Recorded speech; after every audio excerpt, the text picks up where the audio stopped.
Quando a gente fala da velhice e da aposentadoria, eu acho que a primeira coisa que nós temos que levar em conta é que essa é talvez, não talvez, mas com certeza, a maior faixa etária que existe.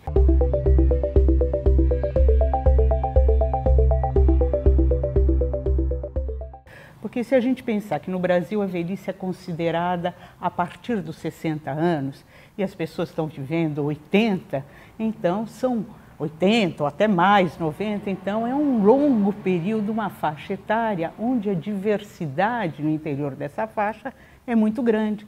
Então, uma mulher de 60 e uma mulher de 80 têm diferenças fundamentais. Então, é sempre uma certa armadilha que a gente tem que enfrentar quando nós falamos na velhice, ou na terceira idade, ou no aumento da população idosa, porque esse aumento significa que é um contingente populacional muito diversificado, não só pela renda, pelo nível socioeconômico, mas também pelo que a gente chama de autonomia funcional. Não é? Quer dizer, às vezes com 60 anos a pessoa pode não consegue realizar um monte de atividades, e enquanto uma de 80 pode realizar ou não. Mas isso faz, essa autonomia, o grau de autonomia faz com que a experiência de envelhecimento seja muito diferente, dependendo do grupo que se está estudando.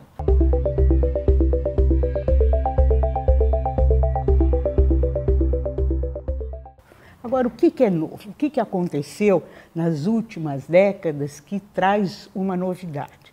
É que até muito recentemente a velhice era vista como uma situação de perda. Uma situação de perdas físicas, mas também de perdas sociais, porque o indivíduo sai do mundo do trabalho, volta para o mundo doméstico. E hoje há uma mudança radical, porque mais do que perdas, quando se fala principalmente da terceira idade, está se falando de ganhos. Quer dizer, é uma etapa da vida em que é um momento propício para o indivíduo aprender novas técnicas, redefinir a sua identidade, fazer viagens para o exterior, não é?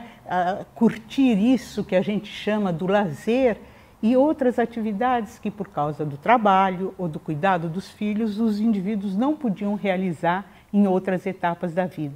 Então, há uma mudança radical no que é a velhice e qual é o seu significado. Então, a gente pode dizer que até muito recentemente, quando a aposentadoria, por exemplo, foi criada, ela tinha a ver com um momento da vida em que o indivíduo não podia trabalhar, que ele sofreu uma série de perdas que não estava mais apto para o trabalho. Hoje, a aposentadoria tem um novo significado. É um momento que, depois de trabalhar muito, o indivíduo vai poder desfrutar da vida, vai poder fazer novos relacionamentos, vai poder rever a sua identidade, tentar novas profissões. Então, há uma mudança radical na concepção da velhice e no modo como a aposentadoria é percebida. Ela passa a ser um ganho, um direito que os indivíduos vão ter, não porque não podem trabalhar, mas porque trabalharam muito, então eles têm agora o direito, e que não é um privilégio, de poder curtir a vida, desfrutar do lazer que a sociedade oferece. Então, o Brasil ele foi muito ativo na criação disso que a gente pode chamar das atividades para a terceira idade. Então, praticamente em todas as cidades, as grandes cidades, mas também em municípios menores, há um programa para a terceira idade, há exercícios, educação física para as pessoas de mais idade, nas praias ou nos jardins públicos, não é? Todas as universidades, se não têm, estão pensando em criar, principalmente na área de extensão, um programa, uma universidade para a terceira idade, ou seja, você já deve ter ouvido até falar, é um grupo da melhor idade, né? Que as pessoas até chamam essa da melhor idade porque é um momento, é percebido como um momento de desfrutar, e a sociedade brasileira avançou muito nessa área, tem um know-how muito bom do que diz respeito às atividades para a terceira idade.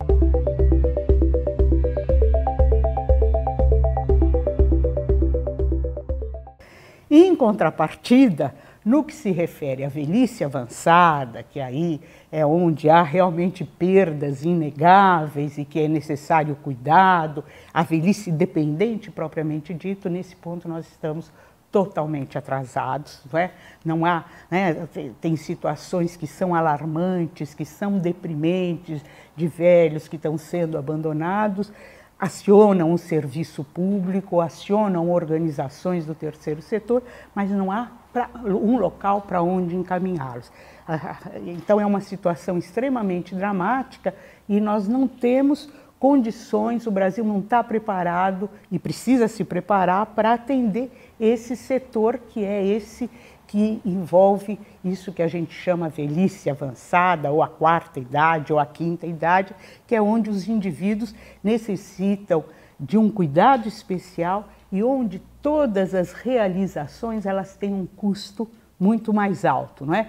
Então, muitas vezes a gente ouve uma prefeitura dizer, nós fizemos programas para a velhice, nós temos uma política da velhice, mas é essa jovem velhice, vamos dizer assim, onde os indivíduos dispõem de uma autonomia funcional praticamente completa. Agora, a velhice avançada, pelo contrário, há uma tendência de ver aquele velho que perdeu, que está impossibilitado de uma série de atividades, como alguém que foi incapaz de se envolver em atividades motivadoras, que não adotou estilos de vida e formas de consumo adequados para impedir o avanço da idade. Ou seja, os programas da terceira idade estão sendo vistos como uma forma de evitar a velhice propriamente dita. Então, eles não tratam da velhice, mas é quase que uma obrigação de você ser sempre jovem, né? Não há uma tolerância em relação à velhice, mas há uma tentativa de comprometer os indivíduos com estilos de vida, formas de consumo de bens e de serviços que possam garantir, não digo a eterna juventude, mas o máximo de juventude possível.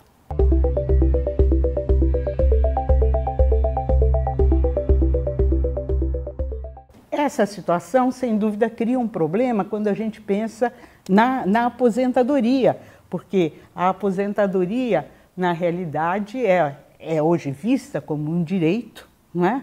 E mesmo no mundo inteiro há uma tentativa de repensar o que vamos fazer, porque a ideia é que os custos da aposentadoria são muito altos, a ideia é de que elas vão abalar o sistema, e é um cálculo que tem que se fazer que é muito especializado. Por isso que há visões diferentes. A aposentadoria tem déficit ou não tem déficit? Quando você diz, não, a aposentadoria só pode ser 65 anos, por que 65 e não 64? Né? Ou por que não 66?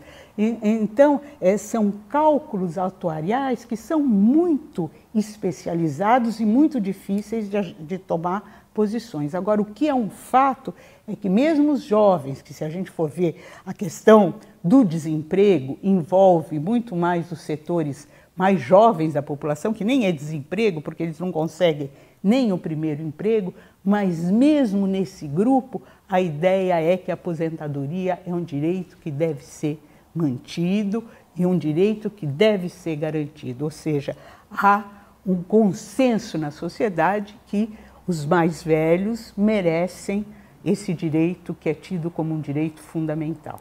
Tem aí uma questão central, né? Quer dizer, até toda a propaganda que a gente vê a favor dessa reforma, ela pega um ponto que é muito importante, dizendo, olha, vai acabar os recursos, nós não vamos poder pagar mais a Previdência. Então, esse é um argumento forte que apavora, não é? Por outro lado, o contra-argumento é dizer o que, olha, os setores mais pobres estão sendo prejudicados. E, por outro lado, diz, não são os setores mais pobres, são os mais ricos.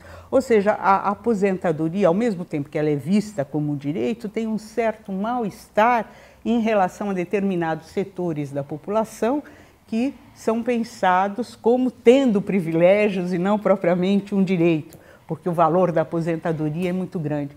Então, o Brasil é um país muito diferente, né? Tem situações muito diferentes. A gente sabe que em alguns municípios o dinheiro da aposentadoria é a única renda monetária da população. não é? E como é que você contempla esses setores mais pobres, mas ao mesmo tempo consegue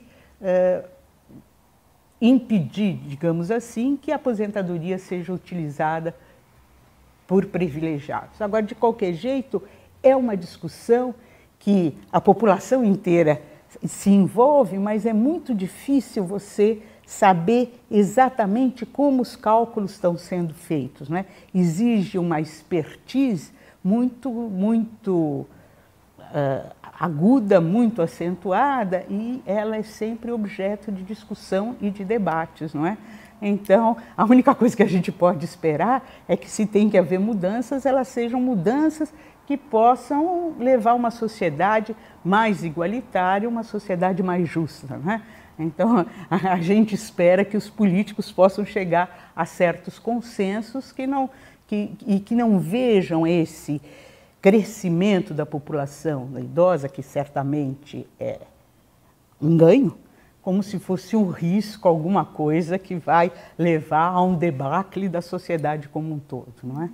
Eu acho que essa é uma questão que tem que ser discutida, não é? Porque, de qualquer jeito, por um lado, nós temos aqueles que dizem, hoje, se a gente quer uma sociedade igual, homens e mulheres devem se aposentar na mesma idade. Agora, a gente sabe que a questão do cuidado, e não só o cuidado das crianças, mas o cuidado dos idosos, por exemplo, é alguma coisa que fica, não só no Brasil, mas no mundo inteiro, é alguma coisa que fica a cargo das mulheres, principalmente esse cuidado informal, não é? Então, isso cria um debate, né, se realmente como é que vamos agir nessas questões. E eu acho que tem um ponto de vista que a mulher, ela necessita de algo diferencial, por exemplo, na licença maternidade. Ninguém contesta a licença maternidade, que a licença maternidade seja maior para a mulher do que os homens. Eu acho que o mesmo princípio deve se valer também para a aposentadoria, de modo a uniformizar o modo como a gestão dessas questões estão sendo colocadas.